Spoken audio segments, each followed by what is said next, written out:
Hi, I'm Vanessa Amorosi and you're watching Entertainment Focus, and of course, I'll be talking. You poor little things. How are you today?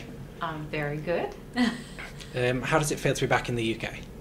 I love it. I love being here. I think because there's such a great energy music-wise, and it's, you know, it's very exciting times for me because I'm just about to release a single and an album, and it's all fresh and new and territory I haven't touched yet.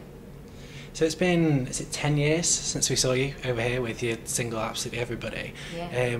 Why is it taking you so long to come back to the UK?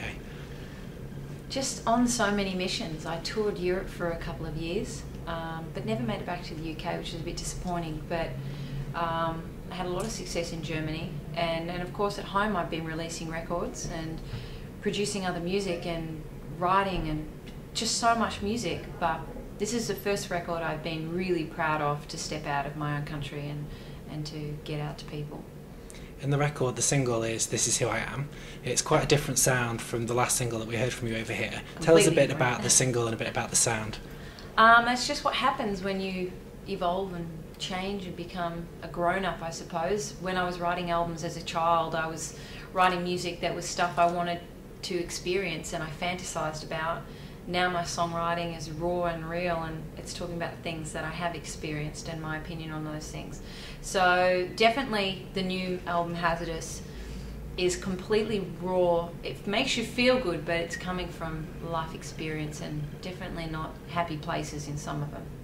Because we came to your showcase when you played at Ronnie Scott's probably about a month or so back, and the songs that you performed there, the variety was, you know, it was quite obvious. There were very different genres and different types of songs. Is that something you consciously wanted to do? Yeah, definitely. I don't want to make an album of one song. I think the great thing about an album is it should represent the artist. You should have a great understanding of the artist through the album, and that's what I've tried to do. I've really made Hazardous something where my fans can look at it and know what's going on in my world and where I've been to come to this place. So it's very important to not have the same song. My life is not the same thing every day. And do you have a favourite track off the album? Not really.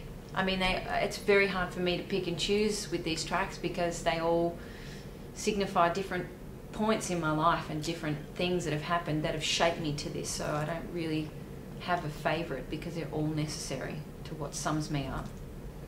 So for the single, you reshot the video for the UK release. Why did you decide to do that? Just because it's exciting and I wanted something that was fresh and new, and I'd had a video clip for This Is Who I Am in Australia for a year. And in a year I've already evolved so much as an artist, and I think also because Australia have been supporting me and been so wonderful to me over the last 10 years. They have a very good understanding of who I am as an artist. And I think here, because there has been such a big gap, it was very important for me to quickly show them the introduction of who I am, you know, rather than a clip that's explaining the message. I think because it has been 10 years, why do they need to know who I am if it's been 10 years? So that's the big difference. At home, people knew where I'd come from. I'd made music for years, and it was important for them to listen to the message of the song. But with releasing the song here, I just want people to come and see me live. I think once the UK sees me live, I'll be understood, and that's what I wanted the clip to portray, you know, towards the end where I'm raunchy and singing that song. That's what I'm like on stage. I'm pretty wild. So when can we see you live? When are you planning to play over here? I have got some gigs. I have GAY coming up this weekend, and I've got a couple of other gigs that are just out of the city, like outdoor gigs.